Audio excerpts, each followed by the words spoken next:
You can be running on a treadmill at a very fast speed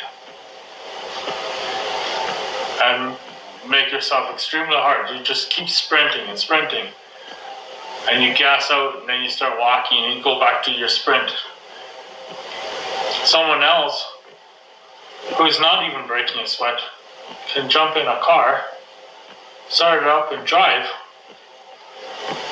to any location at a much higher speed than what you're running, and go much further in the distance. And once an hour has passed, this person who's been driving in a car has gone 60 miles, or however fast he is going, could have gone beyond that. The person on a treadmill is completely exhausted and is still at the window where the treadmill is. Didn't go anywhere. So that's the difference. You can make yourself extremely busy, work hard, you do things wrong for the wrong reasons, whatever it may be, and you'll get nowhere. Be just exhausted, that's it. And with finding the right tool, using a car, different things like that, came with ease. That's where productive comes in. You thought you were productive by being very busy. Didn't go anywhere. I'm using a treadmill as an example. I know treadmills, treadmills are not designed to go places. It's designed for an exercise. I'm just using a treadmill as a machine, equipment, a tool, and a car. Right? As a machine, equipment, tool, whatever. And it depends on which one you use. And if you want to go places, don't jump on a treadmill, because you're not going anywhere. If you want to go places, jump in the car. That can take you places. So you want to do things that gets you further. And let's use another tool, which, let's say, for example, your bed. Now, sleeping there is not getting you anywhere either. It's not even giving you health. Maybe rest, but once you're rested, you don't want to stay in there. You got to get out.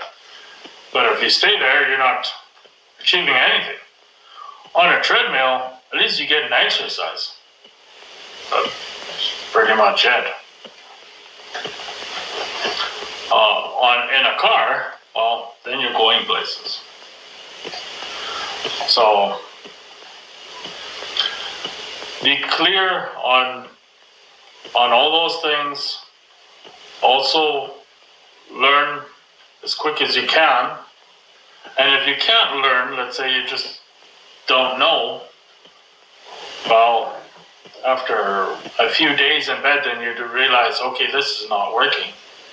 So you might as well get out. And on a treadmill, once you're exhausted, let's say for an hour, maybe you're healthy and you can go for a few hours, whatever it may be. But eventually you'd realize too, that's not getting me anywhere either. And you just start trying things. That's not working. Doesn't mean that, no, it doesn't work, I quit. No, the reason why you're doing it and what kind of future you want and stuff, that keeps you going. You just keep adjusting. Okay, this tool didn't work, that tool didn't work, this equipment didn't get me there either. And keep adjusting. As you realize what doesn't work, you'll find what works. And I did hear it somewhere. Failure is only when you quit. That's when you fail. So as long as you're always going for it, keep trying, making your adjustments, it's not a failure. You didn't fail. You got your rest in bed, and then some, realize that's not getting you nowhere. So that's not a failure. Then you go to the treadmill, working really hard, but that didn't get you anywhere either. So you're learning. Those two things didn't get you anywhere. And eventually once you get to you could use a skateboard and a bicycle and, okay, this is kind of getting me somewhere, but that's going to take a very long time to get somewhere. So then you keep thinking, well, okay, what tool will work better? What will be faster? What's going to get me there when I need it to be? Things like that. And eventually you end up in a car. Okay, this seems to be the answer. And then you realize, no, I can't cross the ocean, so I can't go really long distances with it. And jumping in a boat, well, this doesn't seem to be the answer. It's really slow. Even if you have a fast boat, let's say you're crossing the ocean, it's too bumpy, it takes long, you get sick on it, motion sickness or whatever, all those waves. So the next time you want to go a long distance again, now what about if you try a plane? And okay, it can't go the distance. So eventually you end up in a jet. Okay, now this takes me faster. 2 places at a longer distance. So you're always changing, always learning, and you're really learning when things do not work. You learn, the part you learn is that doesn't work. That's the part you learn when there's things that does not work. And then you also know I have to discover something else and learn something else so that I can find to get me what I need to get.